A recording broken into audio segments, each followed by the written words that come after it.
from when we're a little child, when our parents keep repeating our name to us, and they instill all of the programs and conditions along with the teachers and preachers and well-meaning advisors that are there to help us, but they're just passing on all of the same programs and conditions that society lays out for us before we're even born. It's not good or bad or right or wrong. It's just the nature of how it is. So as we first learn to speak and we say our first name, our parents throw a party. They're ecstatic, so happy. Oh, he knows his name or she knows her name. That's not who we are, although that's the name and the label that we're given. So this personality develops, which is not the true essence of the human being. So we're a human, although we forget how to be. And that's one of the quests that I've been on for many decades, is to help humanity rediscover the life that they were meant to live from the inside out, and how to slow down and eventually stop the incessant thoughts that one has. Our thoughts create our emotions create our moods.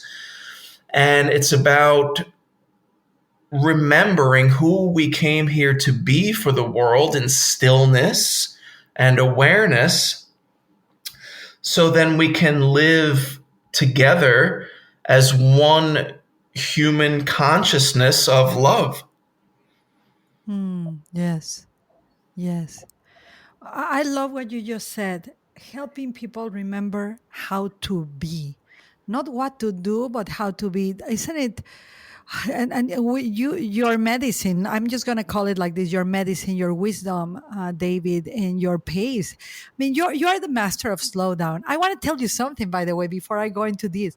I recently gave a speech, and I remember you helped me. You had I had a coaching with you, thanks to BYLR, Build Your Life Resume, and you coached me for public speaking. You said, you'll feed from the energy of the audience to be able to serve them well. I was finally able to do that recently. And I was thinking of you while I was giving the speech, because I was like, whoa, this is true. This is wave of energy. I'm feeling it. I was trying to communicate with you telepathically. So, but I'm bringing this up because you said how to be, and that's something on my experience of you, and the slowdown part. It's so palpable in you. There's a frequency, a resonant frequency that how to act and talk and speak and think, but there's this slow down from within that is so important. So I would love for you to expand a little bit more in the slowing down in order to be more of who we are. Why is it so important to slow down in the process of our doing, of our achieving? Especially, you and I are surrounded by higher achievers. It's and the pace is kind of fast, but why is it important to bring the slow down into the manifestation of greatness, purpose, mission, vision in our lives? Yeah, that's true. We are surrounded by a lot of high achievers that are constantly setting goals and doing. And unless we bring the element of being into the doing, it does not have the same essence and purpose behind it. So the space of being takes place in the now, in the present moment, which is truly the only dimension that exists. Most people, when they set goals and they plan, they're actually propelled into the future. They're living in the future while they're planning and setting goals. And then when that activity itself is happening, whatever they planned for, they're not there. They're running the race thinking about the next one, or they're on their trip thinking about the next race. The ego which we spoke about last time, Yvonne, is constantly having us either in the past or the future, keeping us from the present moment, because the ego knows that if the person is in the now, there's no more use for the ego. That's the death of the ego, is the present moment. So the importance of being is, if one is interested in experiencing life itself, that can only take place in the present moment. So, one of the useful exercises to consider is when the person is planning their book launch, for example, or their speaking tour, or their ultra marathon, or whatever their trips they're planning for, that when they're planning for all of this and putting it on their calendar or in their phone schedule planner, they can bring themselves into the present moment. They plan from the now, having an understanding that whenever that activity takes place, it's also in the now. The only time anything has ever happened or will happen in the future, it's always the present moment. And that's that peace that you feel. That's that stillness that you experience. When I speak, I'm speaking from that place. And I have had the fortunate opportunity to have some great mentors, some amazing teachers that live in that space. And that's where I speak from, that's where I act from. Sure, the thoughts are still going to happen, although there's something magical that we can all do when our thoughts are taking over, and we can observe the thoughts.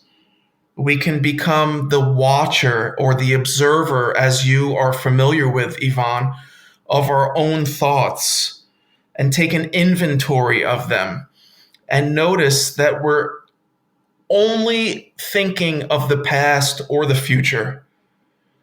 We don't think of the present moment because there's nothing to think about. We're either in the present moment or we're thinking about the past and the future. So, to fully answer your question, if somebody wants to truly experience life itself, including all of the activities that they're planning for, do it from the present moment, and the life will transform. Wow, so beautiful and well stated. And there's a generation of coherent energy between the heart and the mind, and this is very well studied in neuroscience, right? So it's just so beautifully said. Wow. Now let's talk a little bit about your book, which is the continuation of what you are just sharing. It's really in the present moment. I love how when I receive your book, I'm like, it's he did a fiction book. It never occurred to me that but it's a fiction, but it's also no fiction, right? And I love. I'll talk about one of the chapters that I love. I love them all, but the forest for me was like, oh, I felt that I was in the forest, but in your new book, Train of Transformation, which is how forgiveness, love, acceptance, gratitude, and surrender will transform your life. Before we go, I just want a teaser of one of the chapters, which will be the forest, because I really want people to experience this is more than a book, it's really a journey.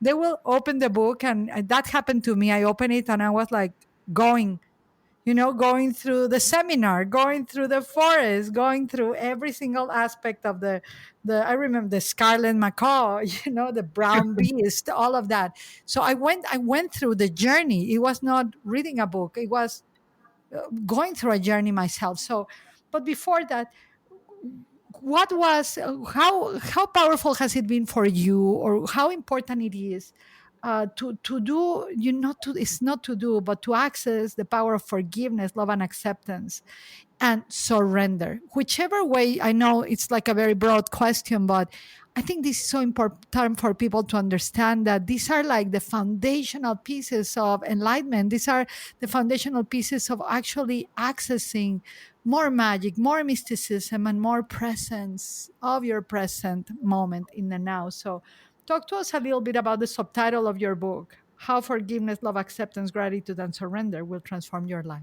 Why? Sure. Yeah. Well, first off, the title of the book originally was The Five Flags of Transformation.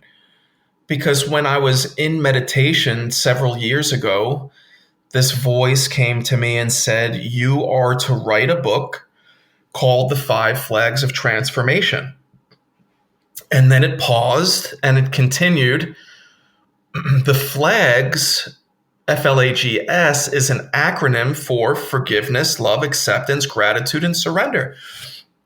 And I said, okay, thank you for the title and the acronym and what it stands for. And I attempted, and that's the key part, that the egoic mind, I attempted to write this nonfiction book and nothing was coming. I didn't realize that the book was supposed to be channeled through me, similar to A Course in Miracles by Helen Schuckman, that was channeled through. And when I learned how to write, because it's a learning process, I found a very spiritual mentor who was a book coach for over 40 years. And we spent many, many hours together and many days. And he taught me that there was this divine author within us, the DAW, divine author within. And when we surrender to this essence within us, it will have the book come through. So initially, I thought it was going to be a nonfiction book about those five flags until I sat down and started to type at the keyboard.